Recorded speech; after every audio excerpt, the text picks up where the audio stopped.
और उसने कहा कि अच्छा मैं आपके साथ सेल्फी लेना चाहता हूँ। वो फ़ोटो खींच रहा था, तभी सायरन बजता गया, कर्फ्यू की घोषणा होती है और सड़क पर साइकिल पर चलते हुए एक सवार ने इनको बोला, अरे जल्दी जल्दी जाओ, कर्फ्यू हो गया, इनको कहीं सुरक्षित जगह पे ले जाओ। कश्मीर में एक कैद खाने की स्थिति है, पूरी तरह खुली जेल की तरीके से। भला आप उसमें चल फिर सकते हैं, खा पी सकते हैं, मगर आपका कम्युनिकेशन बाहर के लोगों के साथ में बिल्कुल भी नहीं है। और ये एक बहुत बड़ी लंबी प्रक्रिया है कि बरसों से आप पुलिस देखते आए हैं, मिलिट्री देखते आए हैं, और अब वो पुलिस भी आपके सामने से हट गई है। और 65% पुलिस, लगभग एक आंकड़ा जो सुनने में आया है, कश्मीर की पुलिस से हथियार ले लिए गए हैं। और वहाँ पर मिलिट्री है, और वो मिलिट्री भी ऐसी है कि जिसके आप भाषा नहीं जानते हैं, बहुत दूर के हैं। और पूरे हम लोग दरअसल 9 तारीख को गए थे कश्मीर, श्रीनगर पहुँचे सीधा, और फिर जगह जगह छल्लेदार तार, और फिर किसी तरीके से कहीं पर पहुँचना, किनारे से होकर जाना और लोगों के बीच पहुँचना, और लोगों कहीं पर इक्का दुक्का लोग कोई खड़े हों और आप बातचीत करना जब शुरू करते हैं उनसे और पूछते हैं कि आपको क्या लगता है। अब मुश्किल ये भी थी कि उनके साथ अब बातचीत कैसे करें, तो फिर हमको ये बताना है कि हाँ, हम सीधा अपना हमारा परिचय कि हम धारा 370 के हटाने के खिलाफ़ हैं। हम चाहते हैं कि लोगों की आवाज़ उनके तरीके से सुनी जानी चाहिए। हम मानते हैं कि धारा 370 या 35A जो कानून या जो धाराएं संविधान के तहत बनाई गई थी, वो क्यों बनाई गई थी, उनका अक्षरशः पालन होना चाहिए। एक चुनी हुई सरकार और लोगों के द्वारा उनके निर्णय करने की जो तरीका है, जो उनके निर्णय करने की आज़ादी है, जो उनको निर्णय लेने का संविधान के द्वारा हक दिया गया है, उसका वो पालन कर सकें, और कोई किसी को भी हक ना हो कि उनके हक को छीने। ये मामला हकों का है, ये मामला उनकी उन चीज़ों का है जो भारत के साथ में कश्मीर को जब विलय किया गया था, जब ये कहा गया था कि आपका झंडा आपके पास रहेगा, आपका संविधान अलग होगा, धारा 35 से लगाई गई थी कि आपकी ज़मीन पर कोई नहीं जाएगा, कोई खरीदेगा नहीं, जैसा कि देश के और लगभग 10 राज्यों में भी ये स्थिति है, और आपका हिमाचल से लेकर नॉर्थ ईस्ट और जगह पर भी, कि जहाँ पर कोई बाहर का व्यक्ति ज़मीन नहीं ले सकता। कश्मीर के लोगों को सबसे बड़ा जो अफसोस है, जो दुख है, जो पीड़ा है, जो क्रंदन है उनका, वो यही है कि उनसे उनका सब कुछ छीन लिया गया और बिना उनको बताए उनके ऊपर में चारों तरफ में जैसे जैसे आप अपनी स्थिति वहाँ पहुँच कर के ही समझ सकते हैं। पहली बात तो मैं ये कहूँगा, और पहुँच कर के जब आप समझते हैं तब तक बहुत देर हो चुकी होती है, क्योंकि तब तक उनसे वो छीना जा चुका है, जो कश्मीरियत की पहचान थी वो छीनी जा चुकी है। कश्मीरियत मुसलमानों का मामला नहीं है, पहली बात मैं ये कहूँगा। कश्मीर में हिंदू मुसलमान का दंगा झगड़ा नहीं है, वहाँ पर कोई मॉब लिंचिंग नहीं होती है। अब कश्मीर के अंदर में तुरंत आप पंडितों का मुद्दा लाएंगे, तो पंडितों का जो मुद्दा था वो जगमोहन जी के समय का था, उसकी राजनीति बहुत अलग थी। मगर आज भी हमने पंडित देखे हैं जो कि खुशगवार हैं, जो अपनी जगह पे रहते हैं। हमको लाल चौक के पास लोगों ने बताया कि जो पंडित चले गए, जो ज़मीन छोड़ के चले गए, बेच के गए, उनकी बात है। जो रहते हैं, जिनकी ज़मीनें वो आए रहे, हमें कोई दिक्कत नहीं है। मगर दिक्कत इस बात की है कि शहर से लेके गांव तक, कस्बे तक, हर जगह पर आपको मिलिट्री से इजाज़त लेनी पड़ती है, चलने फिरने से लेकर के कहीं दूसरे गांव में जाने के लिए भी। आप अपने गांव में, अपनी गलियों में कैद होकर के रह गए हैं। तो वो जो अंदर की उत्तेजना है, पीड़ा है, परेशानियां हैं, आप किसके सामने निकालेंगे? आप किसको बात कहेंगे? तो फिर वो कश्मीर का एक पुराना तरीका रहा है, और कुछ नहीं तो गुस्से में आपने पत्थर फेंका, तो आपने उसका नाम पत्थरबाज रख दिया। और वो पत्थरबाज किस पर कर रहे हैं? दिल्ली तक जो रिपोर्टें आती हैं वो पूरे बहुत बड़े काले पर्दे में से छन करके आती हैं, जिसके अंदर में कश्मीर की पहचान या कश्मीर के लोगों की पहचान या तो एक पत्थर लिए हुए पत्थरबाज या बंदूक लिए हुए कोई आतंकवादी, जबकि मामला इससे बिल्कुल उलट है। मामला ये है कि भारत की लगभग 14 लाख फौजें सुनने में आता है, 7-8 लाख तो फौजें बहुत प्रचारित संख्या है जो कि यहाँ पर मौजूद है। इतने सारे बंदूकधारियों के पास साथ में लोग वहाँ के रहते हैं, यानी कि 10-12 पुलिस वालों आम लोगों के ऊपर में एक मिलिट्री का आदमी है। यानी कि स्थिति ये कि आज इस समय में मुख्यमंत्री से पूर्व मुख्यमंत्रियों से लेकर के गांव का एक साधारण राजनीतिक कार्यकर्ता तक, बीजेपी वालों को छोड़ के, जो कि बहुत गिने चुने लोग हैं, ये सभी लोग किसी तरह की जेलों में हैं। और आपके स्तर के अनुसार जेलें बनी हुई हैं। गांव के ब्लॉक ऑफिस या पंचायत घर तक एक जेल की तरह तब्दील कर दिए गए हैं। अब इसके कानून कौन से कानून के तहत किया गया, क्या उनको जेल डिक्लेयर किया गया है, नहीं किया गया, क्या उनको कैद भी किया गया है, नहीं किया गया, ऐसा कोई कागजात भी वहाँ पर नहीं मिलता। और इसकी ताकछान करने के लिए आप पुलिस के पास जा भी नहीं सकते, क्योंकि अगर आप जाते हैं तो आप ही पर प्रश्न और आप ही को उठा करके अंदर डालने की बात होती है। रात के समय घरों के ऊपर में अगर मिलिट्री आती है, लोग आज़ादी चाहते हैं। किस बात की आज़ादी चाहते हैं? आज़ादी क्या मतलब क्या है? आज़ादी शब्द को वो कश्मीरी किस तरह बयान करता है, ये हमें सोपोर के अंदर में और गांव में जाकर के समझ में आता है। वो कहते हैं हमको इस मिलिट्री से आज़ादी चाहिए, हम चल फिर सकें, हम आ जा सकें, हम अपनी दवाई लेकर के आ सकें, हम व्यापार कर सकें, हमें बोलने की आज़ादी हो, मगर आपने पूरी तरीके से उनको कैद करके रखा हुआ है। श्रीनगर के लाल चौक, जो कि 1947 के अंदर बाद में जब कबायलियों का आक्रमण हो रहा था, उस आक्रमण के समय में जो वामपंथियों ने उनसे लड़त की, जो संघर्ष चला, उस संघर्ष में जो लोग मारे गए, उनकी याद के अंदर में ये लाल चौक बनाया गया। ये लाल चौक जो था उस नाम से प्रसिद्ध है और उनकी श्रद्धांजलि में वो लाल चौक है, इसीलिए लाल रंग का वो लाल चौक हुआ, जिसके ऊपर में कि कभी भगवा झंडा या फिर भारत का झंडा फहराने की बात हुई। कश्मीरियों का दिल जीतने की बात नहीं हो पाई है। कश्मीर की ज़मीन के पर आप कब्ज़ा कर रहे हैं, और वो कब्ज़ा भी क्यों करें, पूरी तरह साफ है। जैसे आपने पूरे भारत के अंदर में जहाँ जहाँ पर भी प्राकृतिक संसाधन है, वहाँ पर सभी सरकारों ने कब्जे किए हैं।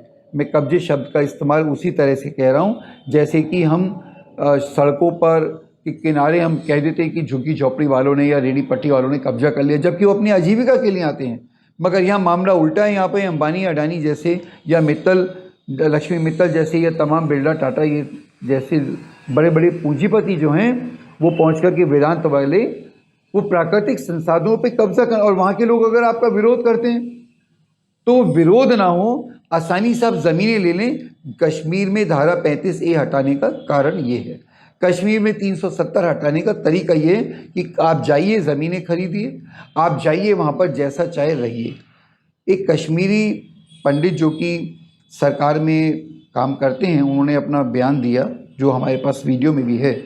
उनका कहना है कि सबसे जो बड़ा असर आएगा वो यही आएगा कि लोग अब आकर के ज़मीनें बाहर के लोग खरीदेंगे, क्योंकि नवधनाढ़ वर्ग के पास पैसा है, वो ज़मीनें खरीद सकता है, और इससे ज़मीनों के दाम बढ़ेंगे, और ज़मीनों के दाम बढ़ेंगे तो आम कश्मीरी जो है वो इससे गरीब होगा, क्योंकि कुछ लोग ज़मीनें बेच भी देंगे, दूसरे लोग ज़मीनें खरीद नहीं पाएंगे।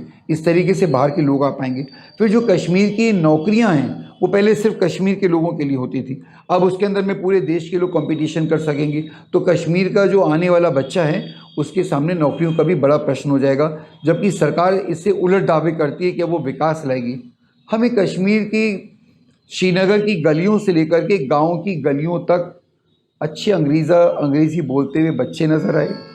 हमको वहाँ पर पढ़े लिखे लोग, पूरी राजनीतिक समझ वाले लोग, छोटे बच्चे से लेके बड़े तक, लड़कियों तक, महिलाओं तक, वे महिलाएं ही नहीं जिनके बच्चों को पुलिस मिलिट्री उठा कर के ले जाती है और कभी वापस नहीं करती, उनके अलावा में साधारण महिलाएं जो घर की हैं, उनको भी ये याद है। हमने एक गाँव के अंदर में पूछा कि आपको याद है कश्मीर कब खुला होता था, कब आप चैन से घूमते थे, और तो बहुत सोचने के बाद बोली मुझे ऐसा याद नहीं। आज़ादी को लगभग 70 साल हो गए, वो भी 65-70 साल की महिला हैं, और इससे पुराने लोग ढूंढें और वो फिर बचपन कभी याद करें तो कभी कश्मीर ऐसा होता था। वो कश्मीर अभी ढूंढने पर भी नहीं मिल पा रहा। आपको वीरान सड़कें, ईद वाले दिन तक, ईद वाले दिन जिस समय में मलिक साहब वहाँ के राज्यपाल ये घोषणा कर रहे थे कि सब कुछ बहुत अच्छा है, और दूरदर्शन के ऊपर में जम्मू की फ़ोटो दिखा करके, जम्मू के वीडियो दिखा के श्रीनगर के वीडियोस क्लेम किए जा रहे थे। उस समय हम अनंतनाग में घूम रहे थे और हमने पाया कि पूरी सड़कें सब वीरान हैं। गांव के अंदर में ट्रक बिल्कुल लाइन से खड़े हुए हैं। हमने पूछा ट्रक क्यों खड़े हुए हैं, आप बाहर क्यों नहीं भेजते? बोले मिलिट्री उठा करके ले जाएगी, हमको पैसा भी नहीं देगी और तेल भी नहीं डालेगी, हमें अपने पास से तेल खर्च करना पड़ेगा, उनका काम करना पड़ेगा। अब सुनने को भारत के लोग या हम लोग कह सकते हैं अरे भाई मिलिट्री का काम है, तो मिलिट्री देश की सेवा है। वास्तव में मिलिट्री वाले भी परेशान हैं। ये आप पश्चिम बंगाल के या झारखंड के सीआरपीएफ को ले जाकर के जब वहाँ खड़ा कर देते हैं तो वो भाषा नहीं जानता, उसका जगह बिल्कुल अलग होती है। हम जहाँ कश्मीर में रुके थे वो उसका नाम है वो श्रीनगर में रुके थे हम। श्रीनगर का एक थोड़ा पॉश इलाका है जहाँ पर हम लोग रुके थे, होटल में साधारण सा होगा, मगर उसके पास में हमको सुबह गुरुद्वारे से आवाज़ें आती थी गुरबानी की। आधा पौना घंटे के बाद में गुरबानी के फिर मस्जिद से अजान की आवाज़ आया करती थी। कहीं पर हमने कोई झगड़ा नहीं देखा। हमको कश्मीरियत यही समझ में आई कि वहाँ पर हिंदू, मुसलमान और सिख अपने व्यापार, अपने सामाजिक और आर्थिक ताने बाने के साथ घुल मिल करके रहते हैं। ऐसा भी नहीं कि कश्मीर का सब पूरा दूध का धुला है। हाँ, जैसा कि पूरे देश के अंदर में मॉब लिंचिंग है वैसी वहाँ पर बिल्कुल नहीं है, मगर देश के अंदर में जहाँ पर आर्थिक और परेशानी ऐसी वहाँ पर भी थोड़ी बहुत होंगी, मगर जो विकास लाएंगे, कश्मीर तो पिछड़ा हुआ है, कश्मीर बहुत दुख दर्द में है आर्थिक रूप से, ऐसी स्थिति कहीं पर देखने को नहीं मिली। ना कश्मीर फटेहाल नजर आया है। कश्मीर अपने प्राकृतिक संसाधनों से बहुत भरपूर नजर आया है, जिस पर ही हमारे विकास के पूर्वधाओं की नज़र है, जिस पर ही बाबा रामदेव की बात हो रही है कि जाएंगे जड़ी बूटी का प्रचार करेंगे। वास्तव में तो कश्मीर के लोगों को आपने क्यों नहीं उनको खड़ा किया? आप जाकर के अभी पैकेज ला रहे हैं नए, अभी आप 100 से ज़्यादा विभाग खोलने वाले की केंद्रीय योजनाएं हों, तो जो केंद्र के कानूनों से मजदूर आज कमज़ोर होता जा रहा है, जिस केंद्र के कानूनों से आप देश के तमाम लोगों को नौकरियां छीनती जा रही हैं, वही आप कश्मीर में करने जा रहे हैं। जब आपने कश्मीर की राजनीतिक, सामाजिक, मानवाधिकार हर तरह की आवाज़ को बंद कर दिया, ऐसे समय में आप एक बाहर के व्यक्ति को भेजते हैं, गवर्नर बनाते हैं, संवैधानिक रूप से वो उनकी आवाज़ बन जाता है और वो मिलकर के निर्णय लेते हैं। ये तो वही बात हुई कि आपने एक घर पे हमला किया, पूरी तरीके से कैद करा और घोषित कर दिया हाँ जी ये अनाथालय है। अनाथालय बनना बहुत अच्छी बात होती, मगर क्या आपने वहाँ के लोगों से पूछा जो हमारे संविधान की धारा 370 ने उनको दिया था, जो कश्मीर का भारत में विलय के समय में तय किया गया था? नहीं। तो ये पूरी तरीके से संसाधनों की लूट का मामला है, ये कश्मीरियत की हत्या का मामला है, ये पूरी तरीके से कश्मीर के लोगों को दबा कुचल करके आने वाले समय में राजनीतिक रूप से इस्तेमाल करने का मामला है। अभी धारा 370 पे देश में 370 रैलियाँ, बड़े कार्यक्रम, 35 से हटाने पे 35 बड़ी रैलियाँ, ये वही है जैसे कि अटल बिहारी वाजपेयी जी के अस्थि कलश देश भर में घुमाए गए थे। अटल बिहारी वाजपेयी जी को 70-80 किलो का उनका वजन का शरीर रहा होगा, मरने के बाद में भी उससे कम हुआ होगा, और देश भर में हज़ारों हज़ार कलश। तो ये पूरी तरीके से आभासी दुनिया, व्हाट्सएप और फेसबुक की दुनिया में आप कश्मीर को जो बुरी स्थिति दिखा रहे हैं, असली स्थिति पूरी तरीके से अलग है। इस समय ज़रूरत है कश्मीरियत को बचाने की, इस समय ज़रूरत है कश्मीर की आवाज़ को सुनने की, उनका दुख और दर्द सुनने की। जहाँ बरसों से उनके ऊपर में राइफलों की तान करके रखी हुई हैं, जहाँ बरसों से माएँ अपने बच्चों को खोज रही हैं, जहाँ बरसों से अपनी खुल कर के, जैसे दिल्ली, ये बम्बई, कलकत्ता, मद्रास ही नहीं, बल्कि बनारस में से लेकर के लखनऊ जैसे शहरों तक के अंदर में, दक्षिण के किसी भी शहर में लोग आज़ादी से, गांव में लोग अपनी आज़ादी से रह पाते हैं, वैसी ही आज़ादी कश्मीर के लोग चाहते हैं। वो इससे इतर नहीं चाहते। वे नहीं कहते कि उनको पाकिस्तान चाहिए, हमें कोई पाकिस्तान चांद मांगने वाला कोई नहीं मिला। और उनका यही कहना है कि जो पाकिस्तान अपने लिए नहीं कर पाया वो हमारे लिए क्या कहेगा। पाकिस्तान का हाल तो हम वैसे ही बहुत बुरा है। मगर हाँ, कश्मीर ऊपर के हिमालय के ऊपर के पहाड़ों का क्षेत्र है, वो घाटी अपने में बहुत खूबसूरत है।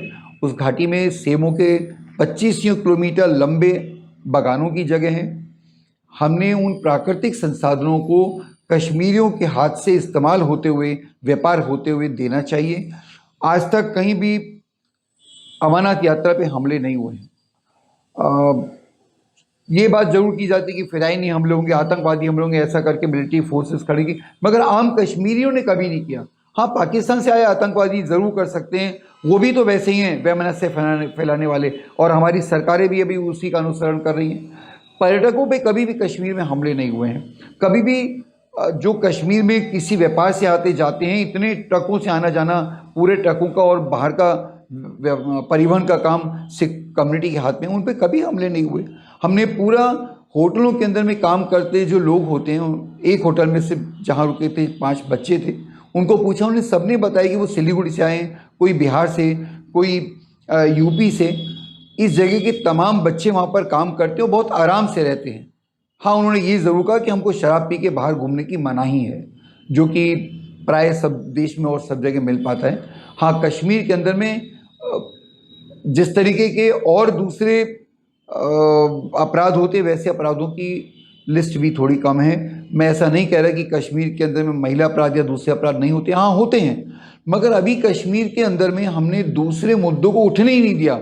हम कश्मीर को सिर्फ आतंक के साए में, और बिल्कुल सरकारी दमन के आतंक के साए में पिछली कांग्रेस सरकारों ने भी रखा है, और अभी बीजेपी ने भी।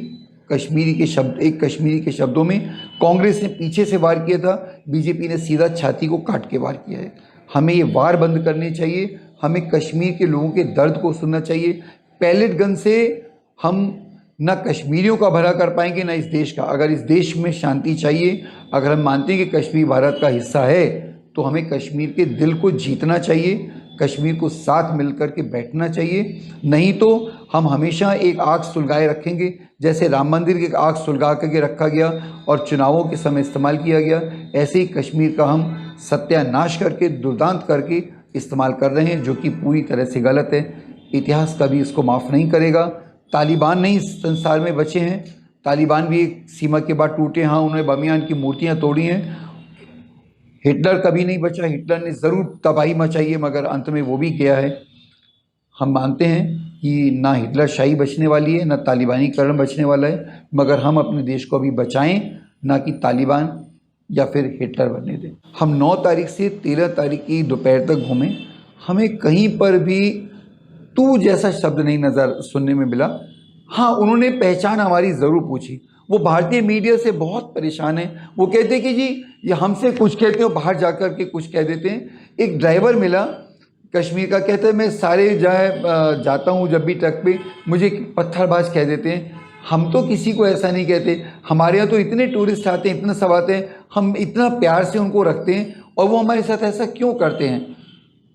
ईद वाले दिन जिस गांव के अंदर में मिलिट्री गुजरी एकदम से, और वहाँ पे झगड़ा था, होने वाला था, और मिलिट्री का भी सर्चिंग वगैरह कुछ हो रही थी, मगर उस गांव के पास के गांव में जहाँ हम थे, वहाँ पर भी दुकानदार ने दुकान बंद करते करते हम सबके थैलों के अंदर में ज़बरदस्ती फ्रूटी का पैकेट डाला कि नहीं नहीं, आप ईद के दिन आए हैं, नहीं आप हमारे मेहमान हैं, ऐसा आप नहीं जा सकते, आप हमारी बात कहने आए हैं। ईद से एक दिन पहले जब हम डाउनटाउन में थे श्रीनगर के, उसके अंदर में लोगों से बात करते आ रहे थे, और अचानक से कर्फ्यू डिक्लेयर हो गया। 11:30-12 बजे की बात है, और एक साथी जिसने कि हमारे साथी कविता कृष्णन को पहचाना था, और उसने कहा कि अच्छा मैं आपके साथ सेल्फी लेना चाहता हूँ। वो फ़ोटो खींच रहा था, तभी सायरन बजता गया, कर्फ्यू की घोषणा होती है, और सड़क पर साइकिल पर चलते हुए एक सवार ने इनको बोला, अरे जल्दी जल्दी जाओ, कर्फ्यू हो गया, इनको कहीं सुरक्षित जगह पे ले जाओ। मैं देख रहा था कि मोहब्बत और प्यार तो हर जगह बिखरा पड़ा है। हम बंदूक से मोहब्बत को ना तो चुन सकते हैं, अगर हमें मोहब्बत चुननी है तो हमें प्यार भरा हाथ बढ़ाना पड़ेगा, और कश्मीर को इस प्यार भरे हाथ की बहुत सख्त ज़रूरत है इस समय। वो लोगों को आपस में संपर्क बंद करना चाहती है। उनको लगता है कि इंटरनेट होगा तो लोग इकट्ठे हो जाएंगे और इससे बाहर में खबरें निकलेंगी, और ये बहुत अच्छा तरीका है कि लोगों को उनके घरों में ही मार दो, जो जेल बना देना होता है। कि आज की दुनिया में सुदूर सुदूर क्षेत्रों में भी इंटरनेट और फ़ोन की फैसिलिटी है। लोगों ने कहा कि 17 साल में पहली बार हुआ कि फ़ोन लाइनें हमारी काटी गई। मतलब जो घर के फ़ोन होते हैं, MTNL के जो तार बिछे फ़ोन होते हैं, उनको बंद पहली बार किया गया। यानी दूर संचार, लोगों की आपसी बातचीत, एक गली से दूसरी गली के अंदर में क्या हो रहा है, बिल्कुल पूरी तरीके से बंद कर दिया गया। और ये बंद करने का मकसद ये है कि वो एक भी आवाज़ नहीं निकल के बाहर आने देना चाहते हैं। मगर जोंद्रेज, कविता कृष्णन और मौला जी और मैं, जो कि मौला जी जो कि जनवादी महिला संगठन से हैं, कविता कृष्णन CPI ML से हैं, अर्थशास्त्री हैं जोंद्रेज, और मैं जन आंदोलन के राष्ट्रीय समन्वय से, हमने तय किया और हम चुपचाप से ही चले गए और यूं ही एक आम आदमी की तरीके से घूमने की कोशिश की, लोगों के बीच गए और हमने ये पाया कि आप जब लोगों के दिल में प्यार से पहुंचते हैं तो आप बात मालूम कर पाते हैं।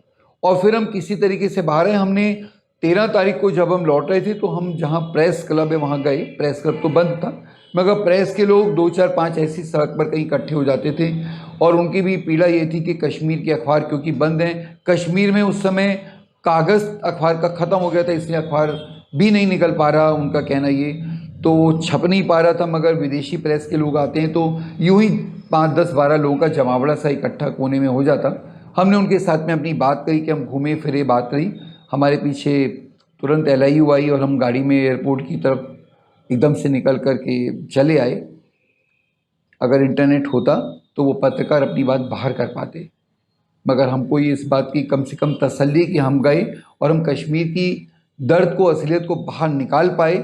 और उसके बाद में अब धीरे धीरे चीज़ें उस काले मोटे पर्दे से छन के बाहर आ रही हैं, जो बता रही हैं कि कश्मीर की ज़बान बंद करके रखी गई है। और जो आम कश्मीरी कह रहे हैं कि आप हमारी ज़बान कब तक बंद करेंगे। हाँ, आप अगर उसको फ़िलिस्तीन की तरह बनाना चाह रहे हैं तो देखते हैं कि नूरबानो ने गाया है ना कि हम देखेंगे ना, लाजिम है कि हम भी देखेंगे, तो ज़रूर हम देखेंगे।